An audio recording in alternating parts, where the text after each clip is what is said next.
మరో breaking news చూస్తున్నాం. కలియుగ ప్రత్యక్ష దైవం సన్నిధిలోనే అక్రమాలు, అవినీతి పేట్రేగిపోతున్నాయి. ఏ మాత్రం భయము భక్తి లేకుండా విచ్చలవిడిగా రెచ్చిపోతున్నారు. దొరికినట్టే దోచుకున్నట్లుగా తయారవుతున్నారు. ఇది కాక ఇప్పుడు కొత్తగా మరో అంశం ఏపీ వ్యాప్తంగా ఆందోళన కలిగిస్తోంది. మఠాధిపతులకు తిరుమలలో ఆశ్రయం కల్పిస్తే మొత్తమే మింగేయడానికి ప్రయత్నిస్తున్నారనే ఆరోపణలు పెద్ద ఎత్తున వినిపిస్తున్నాయి.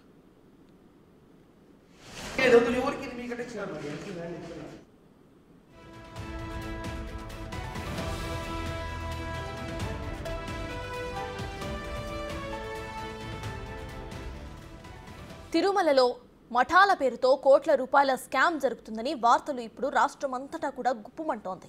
మాజీ సీఎం జగనే రాష్ట్ర వ్యాప్తంగా ప్యాలెస్ ను తలపించేలా పార్టీ కార్యాలయాలు కడుతూ ఉంటే అందులో తాను కూడా ఎక్కువ కాదంటూ నిరూపించారు శ్రీ శారదా పీఠాధిపతి స్వరూపానంద స్వామి. రూల్స్ ను అతిక్రమించి స్టార్ హోటల్ ను తలపించేలా కొండపై అక్రమంగా నిర్మిస్తున్నారనే ఆరోపణలు ఉన్నాయి. అంతేకాకుండా తిరుమలలో మఠాల పేరుతో కోట్ల రూపాయల దందా కూడా సాగుతోంది. టీటీడీ నిబంధనలు తుంగలో తొక్కేసి స్వామి సన్నిధినే ఆక్రమించేస్తున్నారు వీరు. అటు వైసీపీ నాయకులు ముఠాలను అద్దెకు తీసుకుని లక్షలు సంపాదిస్తున్నారనే వాదన ఇప్పుడు గట్టిగా వినిపిస్తోంది.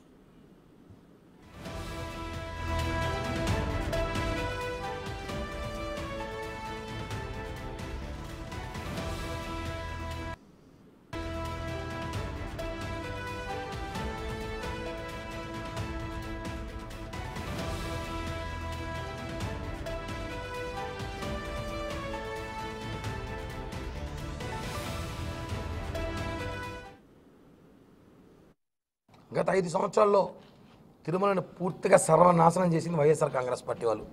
ఇక్కడున్న ఈవో ధర్మారెడ్డి ఎవరైతే ఉన్నారో, స్థానిక ఎమ్మెల్యే, ఇక్కడ ఒక డిపార్ట్మెంట్ సంబంధించిన ఇన్స్పెక్టర్, వీళ్ళందరూ కలిసి తిరుమలని వీళ్ళ వ్యాపార కేంద్రంగా అడ్డాగా మార్చుకున్నారు. ఉదాహరణకి ఈరోజు తిరుమలలో మనం శారదాపేట స్వరూపానంద మఠంలో ఉన్నాం. యాక్చువల్లీ ప్రొసీడింగ్స్ ప్రకారం ఏ మఠం తిరుమలలో 50కి 100, 50 వెడల్పు 100 పొడుగు ఇస్తారు. మీకు ఇందాక చూపించా, ఇది డబల్ అయింది. 50 100 అక్కడ ఉంది, ఇక్కడ 50 100 మళ్ళా పడింది. దీనిపైన తిరుపతిలో స్టార్ హోటల్స్ కూడా పనికిరావు, అటువంటి నిర్మాణం చేస్తున్నారు. 6 అంతస్తుల భవనం తిరుమలలో G+2, G+2 కదా, G+3, G+5 అండర్ గ్రౌండ్.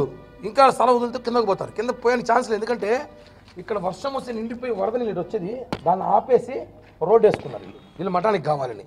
అంటే ఎంత దారుణం అండి. అధికారం చేతిలో ఉంటే స్వరూపానంద స్వామి ఇంత చేస్తాడా? స్వరూపానంద స్వామి జగన్ మించిపోయినట్టున్నాడు. జగన్మోహన్ రెడ్డి ఎక్కడైనా స్థలాలు కనిపిస్తే ఆయన పార్టీ కార్యాలయం కట్టవచ్చు 42 ఎకరాలు ఇచ్చాడంట. ఈయన వాళ్ళ గురువు గారు, గురువు అవుతాడో చిన్న అవుతాడో ఏదో అవుతాడు స్వరూపానంద స్వామి ఆయనకి. ఆయన పాటలోనే ఇంత విచ్చలడి తిరుమల 8 లక్షల మంది జనం వస్తుంటే 6 అంతస్తుల భవనం పర్మిషన్ పెట్టినాడు. అడిగితే అధికారులను ఒక్క పేపర్ లేదంట, కోర్టులో ఉందన్నారు. ఆల్రెడీ కోర్టులో స్టేట్మెంట్ మా దగ్గర ఉంది. కోర్టు డిస్ప్యూట్ ఇది మొత్తం ఫేక్ అని చెప్పి ఇచ్చింది. కోర్టులో కూడా అడ్వకేట్ కమిషన్ ఇచ్చింది. దీనికి సంబంధించి కోర్టులో కేసు వేసిన వ్యక్తి ఇక్కడే ఉన్నాడు. ఇంకా విశాఖ శారదాపీఠం ఆక్రమణలు పరిశీలించారు జనసేన నేత కిరణ్ రాయల్. 5 స్టార్ హోటల్ను తలదన్నేలా నిర్మాణాలు చేస్తున్నారంటూ ధ్వజమెత్తారాయన. తిరుమలలో నిర్మిస్తున్న ఆక్రమణలు కూల్చేయాలని టీటీడీ ఈవోకు ఫిర్యాదు చేస్తామని చెప్పుకొచ్చారు. తిరుమలను జనసేన పూర్తిగా ప్రక్షాళన చేస్తుందని తెలిపారు. ఇదే విషయంపై పూర్తి డీటెయిల్స్ మా ప్రతినిధి దామోదర్ తిరుపతి నుండి లైవ్ లో అందించడానికి సిద్ధంగా ఉన్నారు. ఇటు దామోదర్, చెప్పండి, ప్రెసెంట్ అటు తిరుపతిలో అయితే అక్రమంగా భవనాలు కడుతున్నట్టు తెలుస్తోంది పీఠాధిపతులు. ప్రెసెంట్ అప్డేట్స్ ఏంటి? అయితే ఆ భవనాల్ని కూల్చివేయాలంటూ కూడా ఇటు జనసేనలో కిరణ్ రాయల్ ఆయన చెప్తున్నారు. సో దీని గురించి నా అప్డేట్ ఏంటి?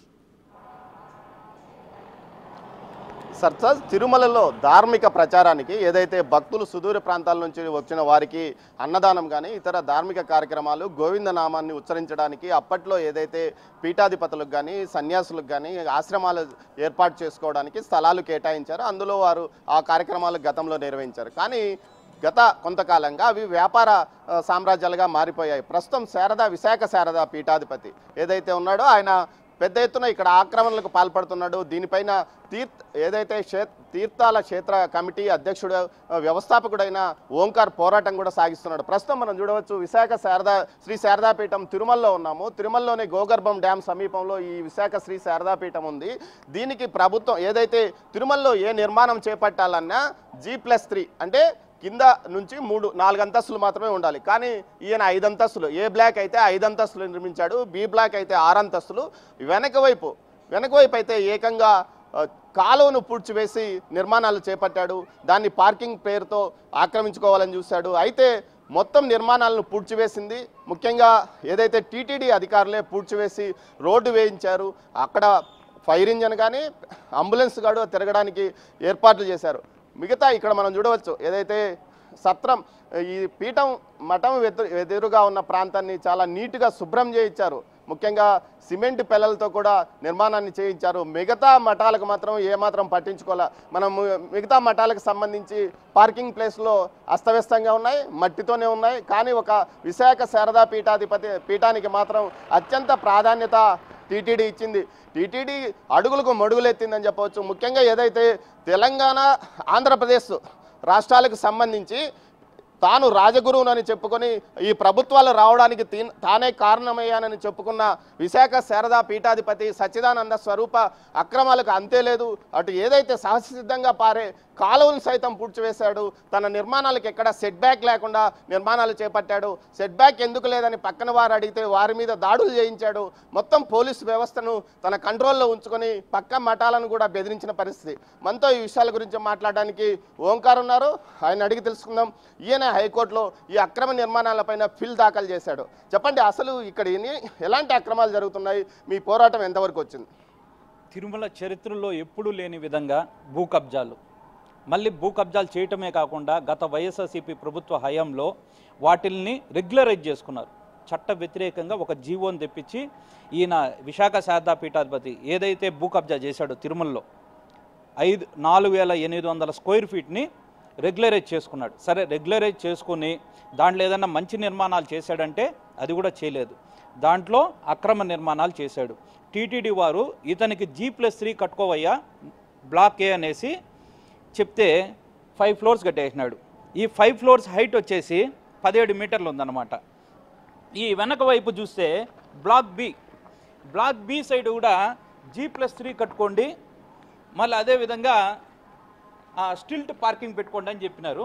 అక్కడ మనం చూసినట్లయితే వెనక వైపు 20 మీటర్ల ఎత్తు కట్టడం కూడా జరిగిందనమాట. అంటే మొత్తం 6 అంతస్తులు, 5 స్టార్ హోటల్ కూడా మించేసి 6 అంతస్తులు కట్టడం జరిగింది. సరే, ఈ అక్రమ కట్టడాలు కట్టేసినారు. ఇప్పుడు భక్తులకి భద్రత ఉందంటే ఇక్కడ లేదు అసలుకి. ఎందుకంటే రేపు ఏదైనా అగ్ని ప్రమాదం జరిగిందంటే, ఈ అగ్ని ప్రమాదం జరిగితే భక్తులు దీంట్లోనే కాలిపోవాల్సిన పరిస్థితి. ఎందుకంటే ఇక్కడ ఫైర్ ఇంజిన్ రాదు, అంబులెన్స్ రాలేని పరిస్థితి. ఎందుకంటే ఇక్కడ సెట్ బ్యాక్స్ లేదు. ఇదే విషయము అడ్వకేట్ కమిషనర్ కూడా వచ్చాడనమాట. అడ్వకేట్ కమిషనర్ కూడా క్లియర్గా తన రిపోర్ట్లో కూడా మెన్షన్ చేశాడు, there is no setbacks in south and north side అని చెప్పాడు. క్లియర్గా మెన్షన్ చేసినాం సెట్ బ్యాక్స్ లేవని చెప్పి. అదే అడ్వకేషనర్ తన రిపోర్ట్లో కూడా మెన్షన్ చేశాడు. ఆయన కూడా అదే గుర్తించి కూడా చెప్పాడు 17 మీటర్లు ఫ్రంట్ సైడ్ ఉంది, చట్టాన్ని పూర్తిగా ఉల్లంఘించారని చెప్పేసి అడ్వకేట్ కమిషనర్ కూడా తన రిపోర్ట్లో ఇచ్చాడు. బ్లాక్ ఏ సైడ్, బ్లాక్ బి కూడా సుమారు 20 మీటర్ల హైట్ కట్టేసినాడు అని చెప్పేసి క్లియర్గా చెప్పడం జరిగింది.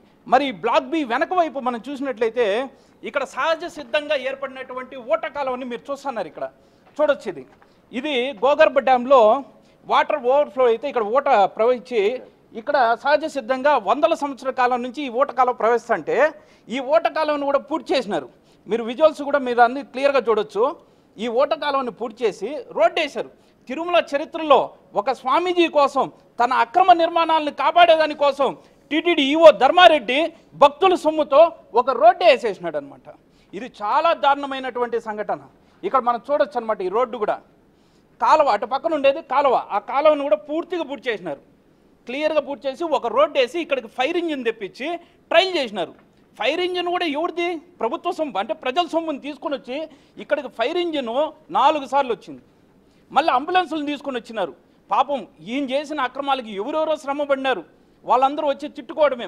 మీ కమిషన్ ఏం చెప్పింది మొత్తం మీద? ఇది ఈ అంతస్తులను కూల్చేసే పరిస్థితి ఉందంటారు? 100కి 100% ఇది ఖచ్చితంగా డమాలిషింగ్ చెయ్యాలని చెప్పేసి అడ్వకేట్ కమిషనర్ కూడా తన రిపోర్ట్లో క్లియర్గా, అంటే ఎక్కడెక్కడ వైలేషన్స్ జరిగినాయి అనేసి క్లియర్గా ఇచ్చాడు. మనం ఇటు సైడ్ చూసినట్లయితే ఇది వచ్చేసి సౌత్ సైడ్ కూడా అక్రమ ఏది సెట్ బ్యాక్స్ లేదు, నార్త్ సైడ్ సెట్ బ్యాక్ లేదు, ఈస్ట్ సైడ్ వచ్చేసి కాలువ ఉంది, కాలువ 11 మీటర్లు పెట్టాడు, 11 మీటర్లకి 9 మీటర్లు బఫర్ జోన్ వస్తుంది, 9 మీటర్లు బఫర్ జోన్ వస్తే వెనక వైపు కూడా సెట్ బ్యాక్ లేదని చెప్పేసి క్లియర్గా ఉంది. ఇంకా ఎటు సైడ్ చూసినా కూడా ఇక్కడ సెట్ బ్యాక్ లేదు. సెట్ బ్యాక్ లేనటువంటి భవనాలు కూల్చేయాలని చెప్పేసి గతంలో హైకోర్టు చాలా తీర్పులు ఇచ్చింది. కాబట్టి నాకున్నటువంటి నాలెడ్జ్లో, నేను ఒక అడ్వకేట్ కూడా కాబట్టి నాకున్న నాలెడ్జ్లో ఇది ఖచ్చితంగా డమాలిషింగే జరుగుతుంది.